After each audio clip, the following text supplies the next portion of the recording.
तो वो क्योर होता है। Then the removal of symptom can be manifested into three form.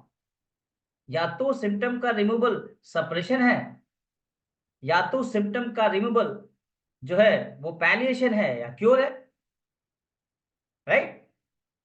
तो क्योर सिम्टम हटना ही है, जैसा कि 17वें एफर्ज में बोला, लेकिन एक ऑर्डर में हटना है। दैट मीन सारा का सारा खेल सिम्टम का है। और सिम्टम कौन सा लेना है?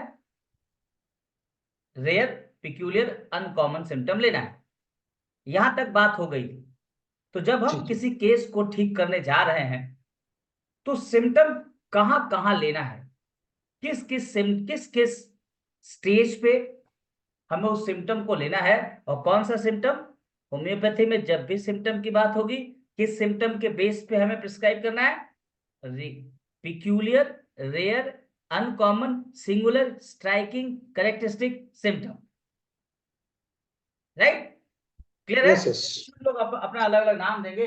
तो देखिए, मैं इस फॉर्मूला को बार बार बताता हूं और अभी भी बता रहा हूं, क्योंकि इस फॉर्मूले को आपको आत्मसात करना, आपको समझना है, आपको जानना है ये फॉर्मूला। जब भी किसी इंसान को आप ठीक करने की कोशिश करें, जब भी वो बीमार हो इंसान, ये इंसान अगर बीमार है सर, तो ये बीमार है, तो रिफ्लेक्ट क्या करेगा? Symptom, right. ये अपनी बीमारी किस फॉर्म में रिफ्लेक्ट करेगा? सिम्टम के फॉर्म में रिफ्लेक्ट करेगा, राइट। तो अब ये सिम्टम है, इस सिम्टम के एक्यूमुलेशन को, इस सिम्टम को हमने जोड़ दिया, 1 2 3 4, जोड़ के हमने इसकी टोटलिटी बना ली।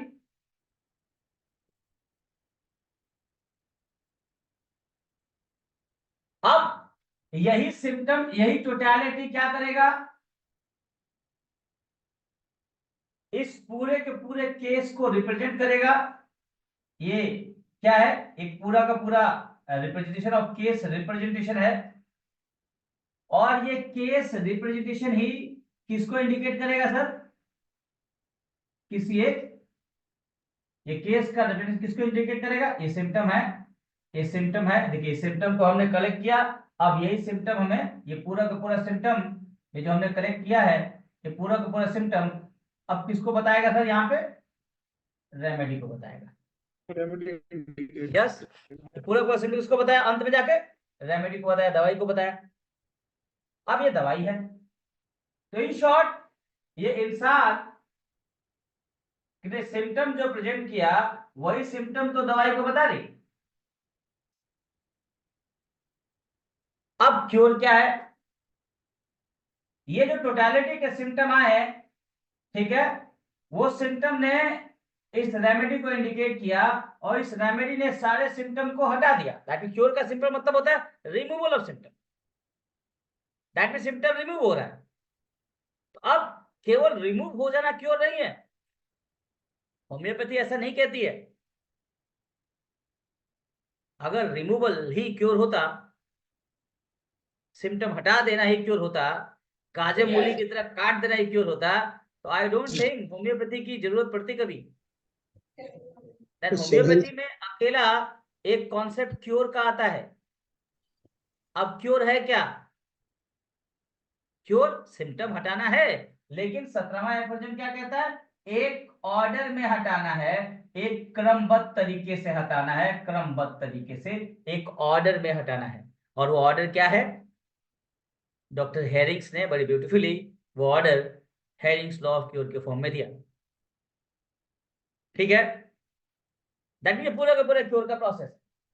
अब आपको क्योर करना है तो लाइक वो पेशेंट के स्टेजेस पे चलेंगे हम, उस स्टेज के हिसाब से आपको क्योर करना है।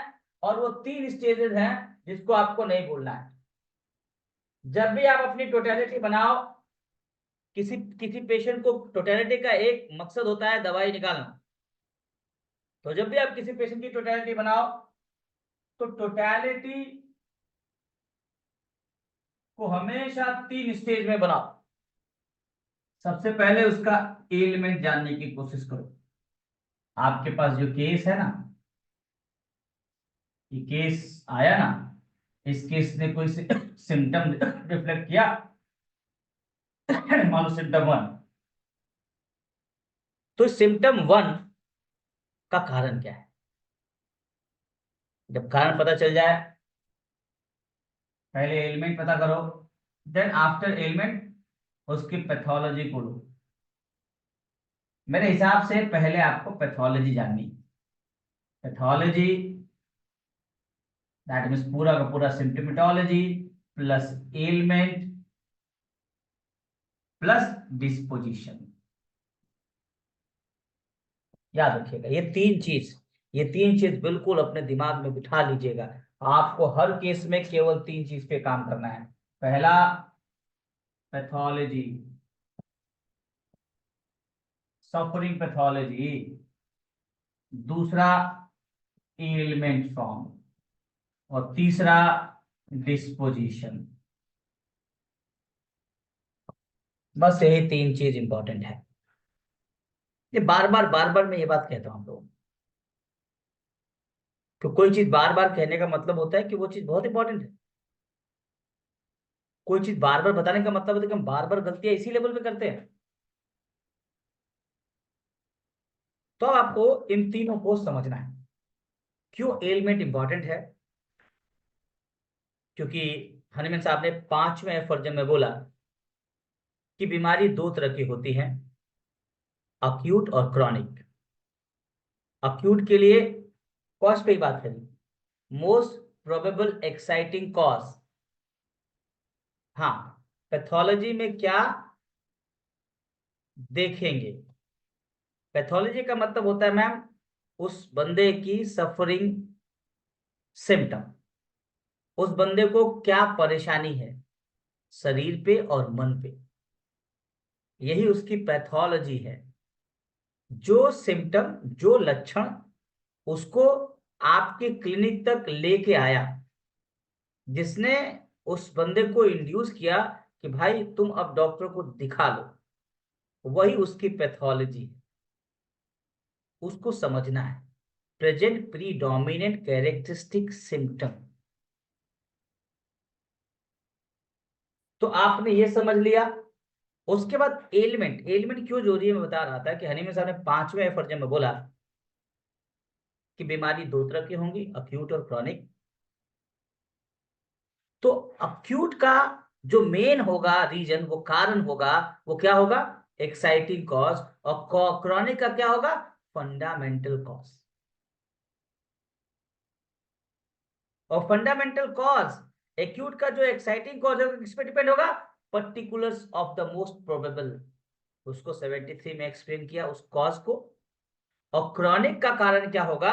देखा आपने, 5वें में ही एक्सप्लेन किया। Will, moral, intellect, occupation, relationship, tendency, sexual functions.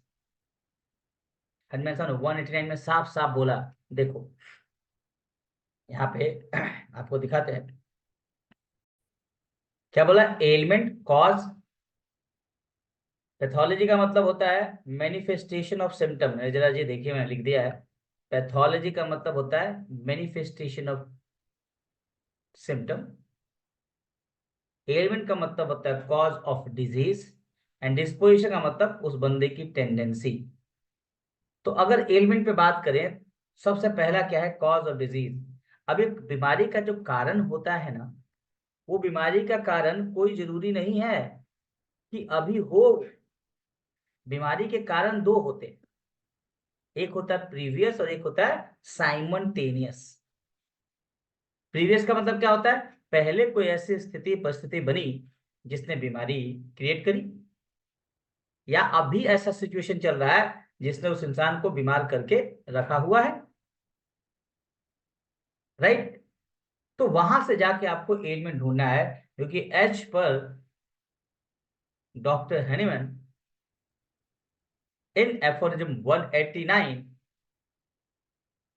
Sir साफ साफ कहते हैं, डॉक्टर हैनीमैन साफ साफ कहते हैं कि वेरी लिटिल रिफ्लेक्शन, हमारी बॉडी पे अगर छोटा सा भी परिवर्तन होता है, will suffice, that means sufficient to convince us that। ध्यान से समझिएगा क्यों एलिमेंट जरूरी है। क्यों एलिमेंट जरूरी है? क्यों कारण जरूरी है? क्यों डॉक्टर हनीमैन ने कहा बीमारी के दो बड़े कारण होते हैं, उसको ढूंढना है, उसी पे बीमारी डिपेंड होती है। होम्योपैथी में जड़ से इलाज करना होता है।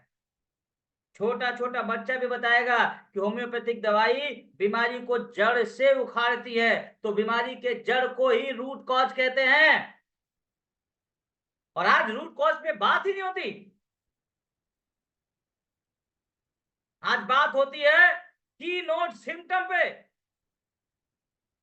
आज बात होता है ये वाला मार्जिन है कंपनी का। रूट कॉज पे कोई बात ही नहीं करता है, क्योंकि सारी की सारी बीमारी ही रूट कॉज पे। भाई अगर एक होम्योपैथिक डॉक्टर रूट कॉज पे बात नहीं करेगा तो कौन करेगा? कौन करेगा? फिर वो लोग कहावत जिसने होम्योपैथी को जिंदा रखा है, क्या है वो? होम्योपैथी जड़ से बीमारी को उखाड़ती है, वो जस्टिफाई कैसे होगा? Who will justify it? है कोई आंसर? ऐसे होम्योपैथी को दुनिया में हम टॉप पे ले जाएंगे आप,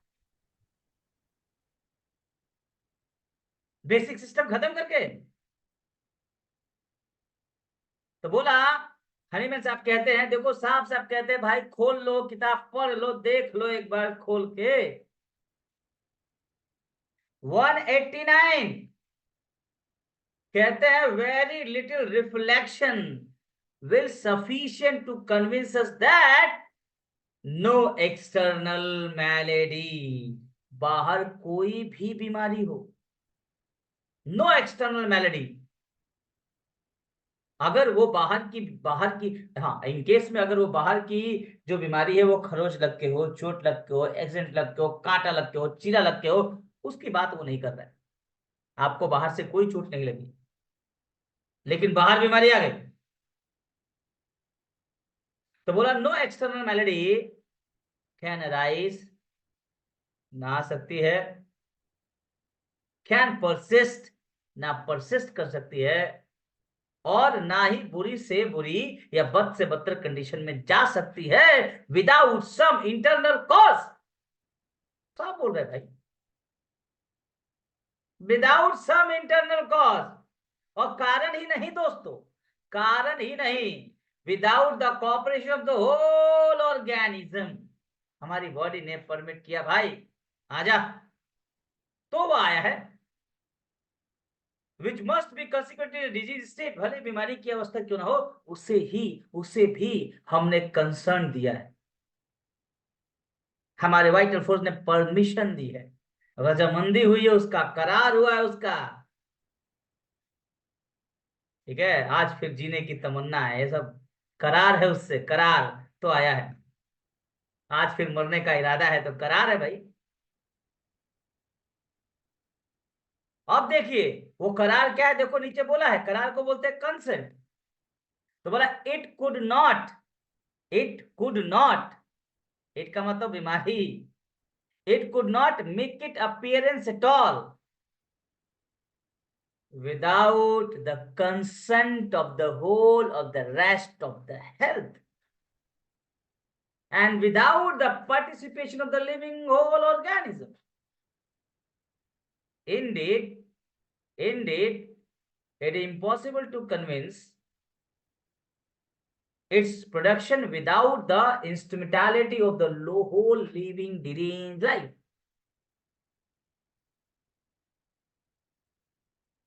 नीचे बोल रहे हैं, so ultimately या intimately all the parts of the organism are connected together। साफ साफ बोल रहे, ध्यान से देखो ना यार, ये जो दिमाग में चल रहा है पर्चा आपके, ये जो पर्चा भर रहे हैं आपके पास एक फार्मा वाले या कुछ इंटेलिजेंट माइंड वाले लोग, जो पर्चा भर भर के दवाई निकाल रहे हैं आपके दिमाग में, भाई कोई भी दवाई खाली लीवर की नहीं हो सकती, कोई भी दवाई खाली बोन की नहीं हो सकती, कोई भी दवाई खाली आंख की नहीं हो सकती, क्योंकि सारा का सारा ऑर्गेनिज्म देखा लिखा है, all the part of the organism are connected together. to form a invisible hole in sensation function. So साफ साफ बोल रहे हैं, no eruption on lip, no whitlow can occur without previous or simultaneous internal ill health या previous or simultaneous internal ill cause. ठीक है, तो हमको कारण पे ध्यान देना है। देखो ये केस को प्रेजेंट करने का तरीका, आपको कारण पे जाना पड़ेगा। So firstly we have to understand क्या कि भाई वो कौन सा कारण था। तीन चीज हमको देखना है केस में, केस सबको याद है।